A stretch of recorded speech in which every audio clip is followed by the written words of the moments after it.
buenos días.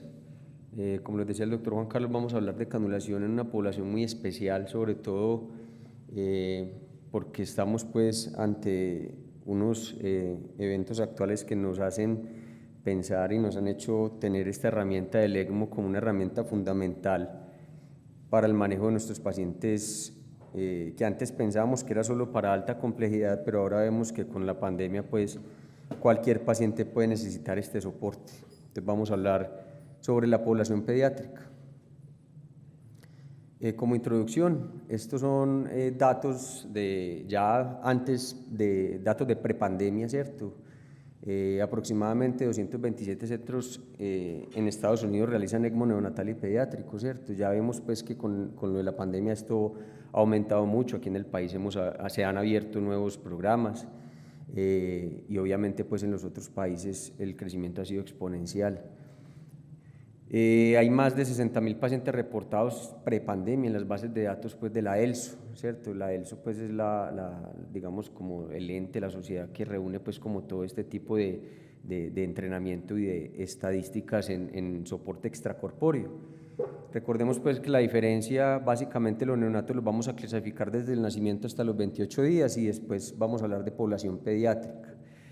La sobrevida en el ECMO es muy diversa y depende de muchas patologías, pero en general hablamos que una sobrevida de un ECMO venoarterial en neonatos es del 42%, mientras que en pediátricos cerca del 41%. Como le digo, estos datos son controversiales y hay muchos estudios que tienen unos datos muy diferentes, ¿cierto? Y lo mismo en ECMO respiratorio, neonatos el 74% versus pediátricos el 58%. Lo que sí me parece importante es que sin el ECMO la mortalidad sería casi del 100% en los pacientes que lo requieren.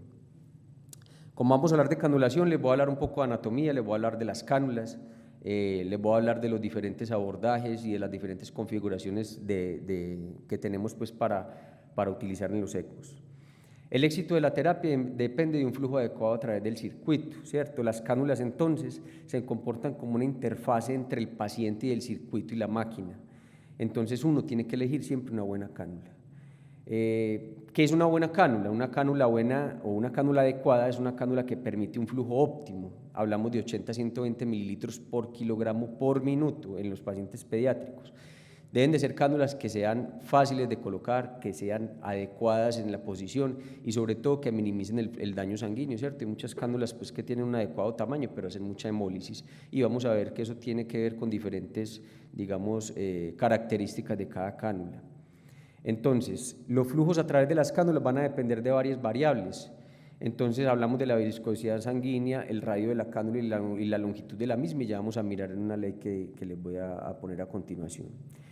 Y obviamente los flujos turbulentos afectan no solo el propio flujo, sino que afectan los drenajes y afectan también la perfusión porque dañan el sistema sanguíneo, ¿cierto? Hacen hemólisis en la sangre.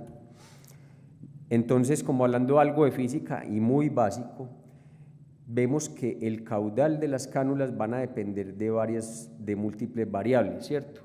Entonces, un caudal adecuado por la cánula, sea de drenaje o sea de infusión, va a ser directamente proporcional, ¿cierto?, a la diferencia de presión entre la entrada de la cánula y la salida de la cánula, o sea, cuando sale el circuito y cuando entra el paciente, o al revés, si estamos hablando de un sistema venoso, de la salida del paciente hacia la cánula y del radio, ¿cierto? Entonces, a mayor diferencia de presión, si yo tengo más presión antes de la cánula y si tengo una cánula mucho más grande con mayor radio, va a haber mucho más caudal. En cambio, si tenemos más viscosidad, si el paciente tiene un hematocrito elevado, si porque está deshidratado, porque está sobretransfundido, porque no está anticoagulado, o la cánula tiene una longitud muy elevada, entonces el caudal del volumen va a bajar, es inversamente proporcional. Y aquí abajo tenemos un ejemplo claro en la que vemos pues un vaso sanguíneo que tiene una oclusión del 0%, entonces si tenemos una presión a 120 milímetros de mercurio, el caudal tiene que ser 100 centímetros cúbicos por minuto, pero si ya tenemos una obstrucción del 20%, ese caudal se me va a disminuir a 41 centímetros cúbicos por minuto y se va a aumentar, para restaurar el caudal de 100 centímetros cúbicos, va a aumentar la presión a 293 milímetros de mercurio. Y veamos, por ejemplo, el de abajo, una obstrucción del 80%. ya el caudal va a ser 0.16 centímetros cúbicos por minuto, y para yo restaurar el caudal que necesito de 100 centímetros cúbicos por minuto, voy a necesitar una presión de 75.000 milímetros de mercurio, pues que son cosas pues que son obviamente que se salen del contexto para uno manejar un paciente. Y lo mismo acá, en esta gráfica lo que vemos es que el flujo, con las variables diferentes que le mostré al principio en la ley, si queremos mantener un flujo de 100 centímetros cúbicos por segundo, entonces, si aumento la longitud al doble, ¿cierto? La longitud de ese vaso, se me va a caer el flujo a la mitad. Lo mismo, la viscosidad al doble, se me cae el flujo a la mitad, pero si aumento la presión o si aumento el radio, vean cómo se aumenta pues el flujo por ese conducto, ¿cierto? Entonces es muy importante tener como estas cosas básicas para uno, digamos, visualizar o tener pues como predispuesto el uso de unas adecuadas cánulas para tener el éxito en el ECMO. Voy a hablar de las cánulas venosas. Entonces, con las cánulas venosas es muy importante el diámetro y el mayor diámetro posible y la menor longitud posible, ¿cierto? Si la cánula está bien posicionada, el volumen intravascular es adecuado, el principal determinante del flujo y el drenaje es la resistencia de la cánula. Entonces es súper importante. Estos pacientes, aparte de unas cánulas cortas y de un buen tamaño, tienen que tener un buen volumen intravascular para que el ECMO funcione, ¿cierto?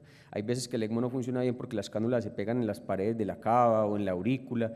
Es por eso mismo, porque tenemos una depresión de volumen. Y el tamaño de la cánula, acordémonos que siempre va a estar guiado por su diámetro externo, entonces depende de la marca, el mismo diámetro puede ocasionar diferentes drenajes, ¿cierto? Porque el diámetro interno es más reducido en unas cánulas, entonces, por lo cual nos da mejor drenaje. Unas cánulas venosas, algunas, tienen unos orificios distales y laterales para disminuir la resistencia del flujo y para tener mayor superficie, para absorber pues como todo el flujo que necesita la máquina.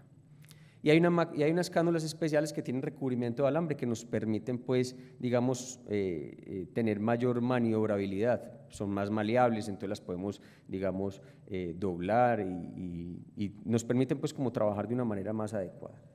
Esto es una tabla que me prestaron las perfusionistas de acá de la clínica, que ellas tienen y la crearon dependiendo de las cánulas que nosotros manejamos acá. Nosotros aquí manejamos una marca de cánulas diferentes, ahora con la pandemia nos ha tocado introducir diversas cánulas adicionales y vemos pues que dependiendo del sitio de canulación y de la superficie corporal del paciente, incluyendo pues también el peso, vamos a tener un flujo máximo, una presión máxima, ¿cierto? Y ahí nos va a dar el calibre de la cánula. Entonces es muy importante porque con esto nosotros definimos que si tenemos un paciente de 3 kilos, ya sabemos qué cánula le podemos poner y sabemos por dónde lo vamos a canular. Si es un paciente posoperatorio, lo tenemos que canular, digamos, de una manera central o periférica. Entonces ya tenemos, digamos, como un stock de cánulas y unas posibilidades, ¿cierto? Porque recordemos que aparte de las indicaciones por peso y por el número de cánula, están las indicaciones propias del paciente. Hay pacientes que requieren una cánula 12 French, pero no le cabe sino una 8, ¿cierto? Entonces muchas veces nos toca jugar con muchas variables y con muchos sitios diferentes de canulación para tener un adecuado funcionamiento en el ECMO. Y aquí pues vemos otro de este artículo que básicamente es lo mismo de la pasada, que dependiendo del peso del paciente nos recomiendan cánulas arteriales o venosas. Las cánulas venosas, como les decía, aquí vemos pues varios modelos pediátricos y modelos adultos. Tenemos las cánulas venosas femorales, que son cánulas largas. Si ustedes ven la inferior derecha tiene múltiples drenajes en la punta, ¿cierto? Y ya las otras cánulas que son cánulas no tan largas. Acordémonos que las cánulas largas son las que ocasionan pues mayor dificultad los drenajes, ¿cierto? Y ya cánulas para ECMO centrales, como las cánulas que utilizamos en cirugía, que son cánulas maleables o cánulas rígidas. Existe esta otra posibilidad, que son las cánulas venosas de doble lumen para pacientes que necesitan ECMOs venosos, ¿cierto? ECMOs que necesitan soportar la función respiratoria. Desafortunadamente aquí en la clínica todavía no las tenemos, estamos en proceso de conseguirlas. Son cánulas que son, digamos, muy costosas y a veces complejas de manejar, pero son cánulas que nos ofrecen una sola punción, una sola canulación, y se utilizan más que todo cuando los pacientes tienen una buena función cardíaca, como les dije, pero requieren un soporte más pulmonar, ¿cierto? La diferencia de estas cánulas es que tienen los puertos de drenaje y de infusión separados en la misma cánula, ¿cierto? Estas cánulas tienen un porcentaje de recirculación importante, pero eso depende de la técnica con la que las vamos a poner. Entonces aquí tenemos también el cuadro que nos dice que dependiendo del peso, el tipo de la cánula, ¿cierto? Estas son las cánulas doble lumen, son cánulas, como les dije, que tienen su porción de infusión y de drenaje en la misma cánula y se acomodan pues directamente por una punción yugular que va directamente cava superior, cava inferior el drenaje, y el puerto de infusión va orientado hacia la válvula tricúspide, que es el que va a meter la sangre oxigenada en el paciente. Las cánulas arteriales tienen menor diámetro que las cánulas venosas, ¿cierto? Obviamente vemos que las venas pues tienen mayor capacitancia, tienen mayor distensibilidad, las arterias son más rígidas y las arterias generalmente reaccionan, ¿cierto? Entonces hacen vasoconstricción importante. Las cánulas arteriales por eso tienen que ser menor. Esto es un grave problema en los pacientes pediátricos y neonatales porque la mayoría de cánulas nos van a parecer obstructivas, ¿cierto? Yo tengo un niño de 3 kilos y necesito meterle una cánula arterial. Tengo que definir el sitio de canulación si no es un sitio central, entonces tengo el cuello, tengo la pierna, entonces tengo la axila, tengo la subclavia, son vasos demasiado pequeños, ¿cierto? Y si nosotros ocluimos un vaso completamente, vamos a tener problemas. Estas cánulas tienen mayor presión, ¿cierto? Por ser más pequeñas, y a pesar pues de la resistencia que ofrecen al flujo, digamos que el flujo va a depender directamente de la bomba, ¿cierto? El ECMO maneja unas bombas que empujan la sangre hacia las cánulas arteriales, las centrífugas, el cono de las centrífugas hacen que los flujos sean adecuados a pesar de que el tamaño de estas cánulas sea pequeño. Obviamente, mientras más pequeño el diámetro de la cánula, vamos a tener mayor hemólisis y mayor resistencia, ¿cierto? Como en las cánulas venosas, la presión de la cánula cae por su longitud. A mayor longitud, menor presión, ¿cierto?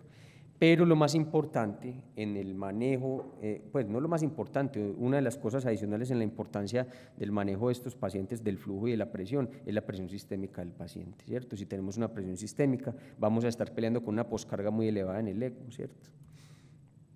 La misma tabla, pero de las cánulas arteriales, esta tabla también me la prestaron las perfusionistas de la clínica, y vemos pues que es algo pues como digamos ya a tener en cuenta en caso de que vamos a hacer nuestras propias canulaciones. Voy a pasarla rápido. Estos son los tipos de cánulas arteriales, hay marcas todas, Medtronic, Maquet, Biomedicus, Edwards, y de cada marca tenemos varias cánulas pues para poderlo hacer, ¿cierto? Tenemos cánulas para adultos, tenemos cánulas pediátricas, tenemos cánulas neonatales, tenemos cánulas con un solo orificio, tenemos cánulas multiorificio. Entonces, como les digo, eso depende de lo que nosotros pensemos hacer, la vía que pensemos pues canularlo y lo que pretendamos del ECMO, ¿cierto? En las configuraciones vamos a ver que las configuraciones son infinitas y cada vez se crean más configuraciones dependiendo de lo que yo necesite. Si yo tengo un inadecuado drenaje porque al paciente le tocaba una cánula de drenaje 14, 16 French, pero solo le cupo una 10, 12 French arterial en posición venosa, entonces vamos a empezar a tener problemas, ¿cierto? Entonces vamos a ver que no va a bastar una sola cánula de drenaje, sino que nos va a tocar poner 2 o inclusive 3 cánulas de drenaje para que el ECMO funcione bien.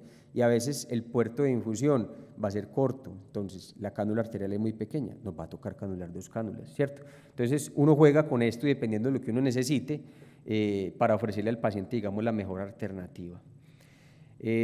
Como generalidades, estos pacientes en su mayoría requieren anticoagulación, digo en su mayoría porque hay veces que no podemos anticoagular al paciente, sea porque tiene pues una alteración hematológica importante, es un posoperatorio que estuvo mucho tiempo en circulación extracorpórea, está hipotérmico, está coagulopático, igualmente si le ponemos heparina pues va a ser digamos un círculo vicioso entre la pérdida de sangre y el manejo del ECMO. Recordemos que el ECMO necesita muy buen volumen intravascular y si nosotros no tenemos un buen volumen intravascular vamos a tener problemas. Generalmente nosotros ponemos 100 unidades por kilo de heparina, si el paciente está sangrando, tiene coagulopatía no masiva, le ponemos 50 unidades por kilo para mantener un ACT, un tiempo de coagulación activado entre 200 y 250 segundos, y en la UCI lo podemos manejar con los tiempos del PTT, que generalmente lo tenemos por encima de 30 segundos, pues acordémonos pues si no estamos sangrando, ¿cierto? Las cánulas generalmente las acomodamos por ecocardiografía, ya sea transesofágica, transtorácica. Si es un ECMO posoperatorio, pues a veces no utilizamos la guía ecográfica porque es muy directa la canulación, ¿cierto? Y en las cánulas bilumen generalmente utilizamos ecocardiografía. Inicialmente empezamos a utilizar en adultos, ya les dije que en niños no hemos utilizado guía fluoroscópica, pero en este momento las cánulas pocas que hemos colocado en adultos las hemos ya colocado con guía a través de ecocardiografía, pues que ya los hemos tenido pues con mayor experiencia en unidad de cuidados intensivos y en ecocardiografía. Uno tiene que manejar objetivos en la canulación, ¿cierto? Entonces, obviamente, tenemos que mirar en la parte arterial, que es la que nos va a dar la perfusión, es la que nos va a dar el flujo hacia el cuerpo, la distribución hacia el cuerpo, la que nos va a permitir estar oxigenados, la que nos va a permitir alimentar al cuerpo. Y la venosa es el drenaje. Tenemos que tener un adecuado drenaje. El adecuado drenaje nos permite una adecuada función en el sistema. Vamos a hablar inicialmente del ECMO venovenoso. Entonces, recordemos que la mayor limitación la da el drenaje propio de la cánula, ¿cierto? Entonces, si tenemos un inadecuado drenaje por una mala elección de la cánula, el ECMO no nos va a funcionar bien, el ECMO no nos va a dar el flujo que necesitamos y por lo tanto el paciente va a estar hipoperfundido, hipoxémico, ¿cierto? Y vamos a empezar a tener problemas. Recordemos que los pacientes en ECMO son pacientes que están muy graves, entonces debemos asegurarles una adecuada perfusión. Esa es la indicación del ECMO, ¿cierto? Entonces, tenemos que acomodar la cánula de drenaje con mayor diámetro posible, ¿cierto? Lo que habíamos hablado de las cánulas de doble lumen, que son una muy buena opción para pacientes con ECMOs, necesidad de ECMOs respiratorios. Y ya en técnicas, pues, para evitar la recirculación en este tipo de cánulas bilumen, nosotros orientamos el orificio de infusión, el orificio arterial, hacia la válvula tricúspide, ¿cierto? La cánula doble lumen más pequeña es de 12 French, 4 milímetros, entonces imagínense meterle una cánula de 4 milímetros a un niño recién nacido, muchas veces no va a ser posible, ¿cierto? Incluso en algunos centros tienen como límite para poner ese tipo de cánulas de 10 a 12 kilos. Como le digo, pues nosotros estamos en plan de implementar este tipo de canulación. Por los accesos periféricos, a veces en los niños muy pequeños las venas femorales son igualmente pequeñas, entonces no vamos a alcanzar a poner una adecuada cánula para hacer un buen drenaje, ¿cierto? Entonces tenemos que empezar a mirar otras alternativas, como la vena ilíaca, ¿cierto? Hacer unos abordajes más superiores. Inclusive algunos centros han reportado drenajes transhepáticos que los meten directamente a la cava, ¿cierto? Sin necesidad de abrir el tórax. Obviamente esto es bajo ayuda pues, de hemodinamia y de radiología intervencionista. Nosotros todavía no hemos hecho ninguno de ese tipo de canulaciones y esperamos pues que no nos toque hacerlo, ¿cierto? Con el uso de estas cánulas bilumen, lo importante es que son cánulas de muy grande tamaño, entonces se han reportado en la literatura bastantes lesiones asociadas en la aurícula derecha. Una lesión en un paciente que requiere ECMO en la aurícula derecha generalmente son lesiones muy graves y que requieren obviamente intervenciones como esternotomías y controles de hemorragia. Entonces, lo que les diga, algunos centros no utilizan esta cánula en niños menores de 2 años o de 10 kilos. Las configuraciones más utilizadas para los ECMOs venosos, entonces vemos que son yugulofemorales, femoroyugular, femorofemorales, ¿cierto? Entre las más eficientes es la yugulofemoral. Vemos que por la cava superior ponemos la cánula de perfusión y la cánula de drenaje va a ir por la cava inferior, ¿cierto? ¿Qué hacemos con esto? Garantizamos que el drenaje sea un drenaje adecuado, ¿cierto? Y que la infusión sea a través de la aurícula derecha para que vaya a la válvula tricúspide. Hay igualmente un porcentaje de recirculación, ¿cierto? Vemos que la cánula inferior puede absorber lo que le manda la cánula superior, pero en este tipo de configuración podemos controlar más eso porque podemos separar más las cánulas, ¿cierto? Este es lo que les estaba hablando ahorita de la cánula bilumen, es una cánula que se mete por la cava superior y vemos que en la cava superior y en la cava inferior tiene unos orificios que son los orificios de drenaje, mientras que hacia donde está la flecha, donde dice TV, válvula tricúspide, es el orificio de infusión, ¿cierto? Estas cánulas pues son muy buenas. Hay otros tipos de configuraciones, como la femorofemoral. Vemos que la cánula de drenaje está más inferior que la cánula de perfusión. Este tipo de técnica pues, se puede utilizar cuando los pacientes no tienen buenos abordajes superiores, pero son técnicas que requieren muchas veces reacomodación de las cánulas diversas porque hacen un porcentaje de recirculación mucho más importante. En los ECMOs venoarteriales, entonces ya hablamos que es cuando el paciente requiere soporte cardíaco. Entonces, dependiendo del soporte que nosotros vamos a dar, dependiendo del peso y dependiendo de la población que vamos a canular, vamos a mirar el sitio del abordaje, ¿cierto? Entonces hablamos que en neonatos o en lactantes menores de 10 kilos, ¿cierto? Vamos a utilizar generalmente el cuello, la carótida común y la yugular interna, ¿cierto? Mientras que en pacientes mayores de 2 años generalmente vamos a buscar otros tipos de abordajes. En algunas series inclusive ligan la arteria carótida común porque se han descrito eventos importantes cerebrales, embólicos, sea tromboembólicos o sea embolia aérea, ¿cierto?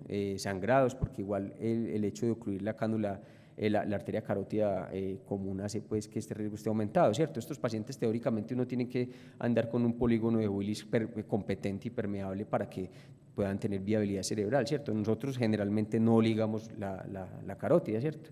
Pero igual si ve una incidencia grande de trombos en las decanulaciones, y generalmente nosotros tenemos mucho cuidado con estas decanulaciones y hacemos embolectomías para evitar pues como los daños cerebrales, pero igual existe el riesgo y el riesgo no es desestimable, ¿cierto?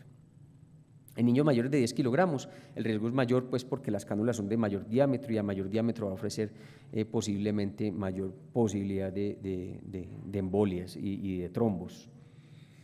El abordaje femoral en pacientes preescolares o mayores de 10 kilogramos, cuando los bases femorales son suficientemente grandes, ¿cierto? Cuando nosotros canulamos una arteria femoral común, vamos a tener siempre un riesgo de isquemia de la extremidad. Entonces, idealmente deberíamos medir la presión distal. Cuando esa presión distal de perfusión es menor a 50 milímetros de mercurio, hay que ponerle un catéter de perfusión. Nosotros generalmente no medimos la perfusión distal, pues la presión porque es complejo, ¿cierto? Y generalmente medimos de acuerdo al tamaño de la arteria, el tamaño de la cánula, preferimos ponerle perfusión distal a casi todos los pacientes. Entonces, generalmente lo hacemos con un catéter de perfusión distal, son estos catéteres de hemodiálisis sarro anillados que nos permiten tener un flujo adecuado hacia distal y estamos monitorizando obviamente la piernita. O inclusive en pacientes más pequeños hemos utilizado canulaciones arteriales femorales con tubos con injertos de PTF, ¿cierto? ¿Qué nos favorece el uso de estos injertos? Que nos permite canular la arteria sin necesidad de meter una cánula dentro de la arteria, la cánula va a estar fuera de la arteria, entonces la cánula nunca se va a ocluir y va a pasar perfusión anterógrada y retrógrada a la piernita, protegiéndola mejor. A veces lo difícil de estos tubos de PTF o de Acrone o de cualquier injerto que queramos utilizar es que son muy permeables, entonces van a sangrar bastante, ¿cierto? Con el ECMO venoarterial, si tenemos una buena función ventricular izquierda, posiblemente nos va a ocasionar problemas de saturación diferencial en el hemicuerpo superior e inferior. Esto es lo que llamamos un síndrome de Arlequín. Y generalmente esto se soluciona metiendo una cánula en posición venosa yugular, ¿cierto?, con sangre arterial para infundir sangre oxigenada al corazón derecho. Básicamente, el flujo anterógrado, ¿cierto?, el flujo retrógrado no es fisiológico, entonces el flujo que metemos por las femorales es un flujo que no es fisiológico y lo que nos hace también aparte es aumentar la poscarga del ventrículo izquierdo. Entonces mire que nosotros empezamos a tener un poco de variables que nos toca jugar con ellas para poderle ofrecer al paciente un soporte metabólico adecuado corporal sin deteriorar la función cardiovascular, ¿cierto?, que de por sí ya debe estar deteriorada. Lo que les hablaba del síndrome de Arlequín, una diferencial de saturaciones entre el hemicuerpo superior y el inferior. Ya les conté que con el ECMO venoarteriovenoso lo solucionamos poniéndole sangre oxigenada al corazón derecho. Ahorita les muestro una gráfica. Otros abordajes, pues, como el axilar, subclavio y los usos de los injertos de PTF. En los niños, pues, en los usos de los injertos sí, pero los axilares y subclavios los hemos tenido, digamos, relegados para pacientes más adultos. Y generalmente cuando necesitamos un abordaje de una arteria más grande en un niño preferimos hacerlo central, ¿cierto? Y generalmente también nos ha ocasionado que estos pacientes son posoperatorios, entonces el abordaje central obviamente se nos facilita más. A veces nos toca poner drenajes, lo que está escrito ahí como vent, son drenajes en las cavidades izquierdas, ¿cierto? Esto es cuando el corazón no eyecta. Obviamente si nosotros permitimos que el corazón izquierdo se dilate, el corazón izquierdo se va a dañar más. Entonces nosotros tenemos a veces que permanecerlo drenado porque si el corazón no tiene eyección, si el corazón no abre la válvula aórtica, el corazón izquierdo se va a dañar del todo y si se daña del todo, pues no hay ECMO que funcione a no ser de que lo vayamos a trasplantar. Cuando tenemos un abordaje periférico y el paciente no abre válvula aórtica, no tiene una buena contracción cardíaca, una buena potencia cardíaca, lo que nos toca hacer a veces es atrioseptostomías para que con las cánulas de drenaje en aurícula derecha drenemos la aurícula izquierda, ¿cierto? Y a veces también con la ayuda de hemodinamia y radiología intervencionista colocamos drenajes transauriculares desde la periferia, ¿cierto? Entonces aquí vemos tres esquemas diferentes, igual en los venoarteriales, ¿cierto? En los que tenemos un drenaje femoral y una infusión carotidia, en la primera, en la A, ¿cierto? en la B tenemos drenaje e infusión a través carótida y yugular interna, y en la C tenemos un femoral, ¿cierto? Un drenaje femoral y una infusión por arteria femoral. Como les dije, en los ECMO venosos las posibilidades también son múltiples, y eso ya depende de lo que el paciente requiera, necesite y nos permita, ¿cierto? Lo que les hablaba del ECMO veno-arteriovenoso. Entonces tenemos un drenaje venoso femoral derecho, ¿cierto? Y vemos que tenemos dos líneas rojas, uno hacia la arteria femoral izquierda, que si nosotros lo tuviéramos solo con el drenaje femoral y la infusión femoral, nos hacía un síndrome de Arlequín. Entonces le sacamos otra línea roja, otra línea arterial, y se la metemos a través de la vena yugular. Entonces, ¿cómo así que un drenaje, una vía arterial por una vena? Sí, le podemos meter una vía arterial por una vena metiéndole sangre oxigenada. Lo que conocemos como vía arterial es lo que sale desde el ECMO hacia el paciente, lo que viene desde el paciente hacia el ECMO es el drenaje venoso. Estos son los puertos de perfusión distal. Aquí vemos una canulación femoral, vena y arteria, y vemos un catéter más pequeño al lado de las dos cánulas, ¿cierto? Ese catéter va ubicado en la arteria femoral superficial y le pasa sangre desde el circuito arterial para proteger la piernita. Y hacia la derecha vemos que este es otro tipo de abordaje, que ya es una canulación distal, es un poco más difícil porque obviamente mientras más distal sea, la arteria es más pequeña, pero también se puede hacer, ¿cierto? Este es otro tipo de perfusión distal que se utiliza.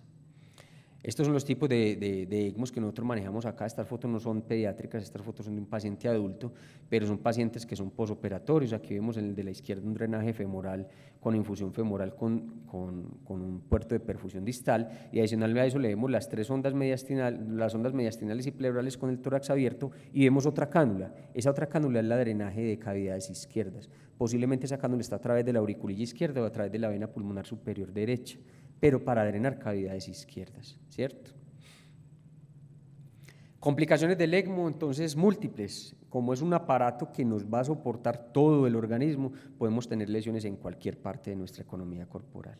Entonces, desde los sangrados en los sitios de canulación, en el sistema nervioso central, en el gastrointestinal, complicaciones cerebrales por embolia o por sangrado, la isquemia de extremidades, que es muy importante, ¿cierto? Lesiones vasculares complejas, uno con un ECMO retrógrado puede hacer perfectamente una disección de aorta o anterógrado, ¿cierto? Infecciones endarteritis, que hemos tenido muchos problemas con los pacientes trasplantados, y seromas o fístulas linfáticas. Cualquiera de estas complicaciones son complicaciones complejas de manejar, ¿cierto? Hasta las mismas canulaciones en los sitios de sangrados en las canulaciones a veces se vuelven complejas de manejar.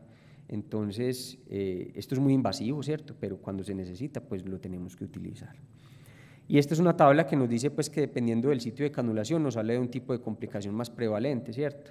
Entonces, que vemos que con las inserciones percutáneas, ahora esta tabla está un poco desactualizada porque nosotros ya en adultos inclusive hacemos canulaciones percutáneas subclavias, canulaciones percutáneas carotidias. Entonces eso pues digamos no está supeditado solo a la arteria femoral, ¿cierto? Ya hay muchos tipos de cierre aparte del quirúrgico que podemos ayudarnos con esto. Pero en las femorales vemos que lo más importante son las complicaciones distales, ¿cierto? Que inclusive a veces requieren amputación, fasciotomía, síndromes compartimentales. Mientras que en las carótidas vemos que la tasa de enfermedades cerebrovasculares o de sangrados son más importantes, ¿cierto? Las exploraciones vasculares son más que todo en las femorales, o sea, cada abordaje tiene su complicación, ¿cierto? Y cada abordaje tiene su prevalencia más alta de complicaciones y en técnica. Entonces eso también es muy importante tenerlo en cuenta. ¿Cómo lo hacemos acá en la clínica? Entonces, nosotros utilizamos canulaciones periféricas o centrales, como les dije, abiertas o percutáneas. Tenemos nuestros pacientes para cada tipo de canulación, ¿cierto?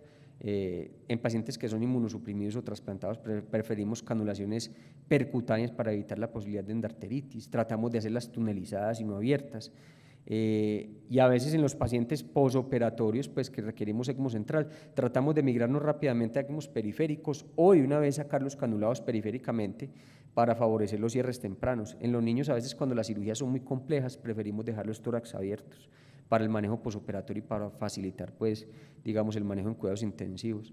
Entonces el dejar las cánulas de una vez en un abordaje periférico nos facilita a nosotros que en un par de días lo podamos cerrar, así el paciente requiera 7, 14 días de ECMO, ¿cierto? Generalmente hacemos perfusión distal siempre, ¿cierto? Cuando canulamos extremidades, y preferimos si es posible, las canulaciones que sean más fisiológicas. Obviamente estas canulaciones estamos pues como implementando en niños, todavía ha sido complejo por el tamaño de las arterias, ¿cierto? Y ya el manejo de los intensivistas que hacen manejo guiado por metas del ECMO, ¿cierto? Vamos a hablar un poquito de canulaciones avanzadas, aquí vamos a salir un poquito del tema porque más que todo esto es en pacientes adultos, pero me parece muy importante porque esto también pues se viene en los niños, ¿cierto? Entonces vemos que tenemos canulaciones centrales que ofrecen pues como un tipo de asistencia más fisiológica. Estos son canulaciones que son pacientes ya con el tórax cerrado y que vemos que tienen un drenaje en la aurícula derecha y el puerto de infusión en la aorta, ¿cierto? ¿Esto qué nos permite? Un drenaje más fisiológico, un drenaje como debería de ser, ¿cierto? Importante con esto, la competencia de las válvulas tienen que estar competentes, sobre la válvula aórtica. Si tenemos una válvula aórtica incompetente, el ventrículo derecho con una poscarga tan elevada y una cantidad de flujo tan elevada, se nos va a distender y se nos va a dañar más, ¿cierto? Esta es una canulación muy interesante que hicimos en varios pacientes en cuidados intensivos de adultos, subclavia de drenaje y subclavia arterial. Este tipo de drenaje, pues digamos, es un poco más complejo de realizar, pues por la exploración que hay que hacer en la decanulación. Son abordajes que se hacen percutáneos y son abordajes que le permiten al paciente una mejor rehabilitación. También nos dan un flujo fisiológico, ¿cierto? Obviamente son más complejos. Esta es una paciente adulta que canulamos hace poco, vemos que tiene 4 cánulas, ¿cierto? Tiene una cánula de drenaje yugular derecha, tiene una cánula de drenaje femoral derecha, tiene una cánula arterial femoral izquierda y adicional a eso tiene una cánula arterial en la arteria pulmonar que se la pusimos por cirugía mínimamente invasiva con un injerto de PTF. Esa paciente en este momento todavía está en ECMO y está funcionando con un ECMO venopulmonar, una asistencia ventricular derecha básicamente. Esta paciente es por un COVID. Pero estos abordajes, así sean adultos, son abordajes que también se podrían planear en poblaciones pediátricas, ¿cierto? Todo es susceptible de realizar. Todo es susceptible de realizar. Vamos a hablarle un poco de ECMO en univentriculares. Aquí en la clínica relativamente hace poco empezamos, digamos, como a implementarlos. Recordemos que los pacientes univentriculares son pacientes que, dado a sus condiciones anatómicas, se han llevado en múltiples estadios a ofrecer que un solo ventrículo trabaje para el cuerpo, ¿cierto? ¿Qué significa eso? Que las conexiones son totalmente diferentes a la de una fisiología biventricular. Entonces, cuando nosotros se nos ofrece un abordaje o se nos ofrece, digamos, una canulación en un paciente univentricular, para el cirujano y para los especialistas que ayudan en el manejo del ECMO, intensivistas, cardiólogos, las perfusionistas, esto es un reto muy bonito, pues, ofrecerle a un paciente una adecuada perfusión siendo univentricular. Estos pacientes, los pacientes que nosotros realizamos en cirugía de Norwood o de Damus, que son cirugías muy complejas en ventrículos izquierdos hipoplásicos o cirugías en estadios iniciales de ventrículos derechos hipoplásicos, ¿cierto? Generalmente son pacientes que requieren ECMO en el posoperatorio y básicamente son ECMOs que a veces son controversiales porque son pacientes que muchas veces, si no les va bien en cirugía, la sobrevida, digamos, es baja. Entonces, son decisiones que tienen que ser tomadas en conjunto, pensando que la anatomía que tiene va a ser favorable o pensando que posiblemente va a ser un ECMO puente de recuperación, porque ya sabemos también la diferencia de obtener un corazón para un niño de este tamaño, de esta edad, y obtenerlo para un adulto. Es muy complejo ofrecerle un ECMO puente a trasplante a un niño de estos. Entonces, generalmente este tipo de ECMOs en los univentriculares estadios iniciales, sea ventrículo derecho o ventrículo izquierdo, son ECMOs centrales, en los que vamos a canular. La flecha roja está la canulación arterial, en la aorta ascendente, ahí vemos la reconstrucción con el parche, y la canulación venosa va a ser en la aurícula, ¿cierto? Es básicamente pues, el ECMO en el estadio inicial del univentricular. Cuando estamos hablando de un GLEN, ya vemos que los drenajes están separados, entonces vamos a tener 2 circuitos independientes. Un circuito que generalmente, si el paciente no tiene anomalías asociadas como interrupción de vena cava inferior, ¿cierto? O no tiene cavas bilaterales, que esa es otra opción, son variables que nos van a definir a nosotros la dificultad de encanular un paciente de esto, ¿cierto? Entonces, ¿qué tenemos que asegurar? Lo que hablamos al principio, un adecuado drenaje para que el ECMO funcione bien y una adecuada infusión, ¿cierto? El adecuado drenaje en un GLEN, entonces, ¿cómo lo haríamos? Tenemos que canular la vía superior, el circuito superior, que es todas las venas que van de las extremidades y la cabeza a los pulmones, ¿cierto? Que es la anastomosis del GLEN, la cava superior hacia la arteria pulmonar. Si tiene una cava bilateral, las 2 cavas superiores hacia la arteria pulmonar. Nos tocaría canular las 2 cavas superiores y adicional a eso, la cava inferior. La cava inferior la podemos canular en la aurícula indeterminadamente, pero digamos que en este tipo de circuitos es bastante complejo a veces manejar el ECMO por el drenaje, ¿cierto? Y por el tamaño de las cánulas, estos pacientes muy pequeñitos, ¿cierto? Y en el estadio Fontan, que es otra fisiología muy diferente, ¿cierto? Que es el estadio final, digamos, de un paciente con fisiología univentricular, ya vemos que tenemos la conexión de la cava inferior y la cava superior hacia las arterias pulmonares. La cava inferior la conectamos a través de un tubo, ¿cierto? Aquí hacemos pues, básicamente Fontan fenestrado extracardíaco, pero podemos encontrar pacientes con Fontan intracardíaco y otro tipo de técnicas diferentes que ya no se utilizan, ¿cierto? Inclusive podemos encontrar que hay cirugías que son kawashimas, que son conexiones de las venas hepáticas en pacientes que ya tienen interrupción de vena cava inferior. Entonces, estos pacientes tienen varias particularidades. Primero que todo el sistema venoso está desconectado del corazón y tiene una comunicación por una fenestración que la dejamos nosotros como un seguro, ¿cierto? Un seguro en caso de que los circuitos eleven presiones para que vayan hacia el corazón y funcione adecuadamente esta fisiología Fontan. Entonces, muchas veces estos drenajes van a ser complejos, ¿cierto? No solo va a bastar canular la cava superior y la cava inferior, muchas veces nos va a tocar canular aurícula, ¿cierto? Tenemos que garantizar un adecuado drenaje para ofrecerle una buena perfusión al paciente. Básicamente nuestros ECMOs, nosotros estamos cercanos a los 60 pacientes canulados en la población pediátrica, neonatales y pediátricos. El ECMO de menor peso, me corregirá pues los intensivistas, el doctor Miguel Ruz, creo que ha sido un paciente de 2.2 kilogramos, ¿cierto? Y fue un paciente posoperatorio con una canulación central. Hemos tenido diversas canulaciones y hemos tratado, digamos, como de innovar en el tipo de canulación.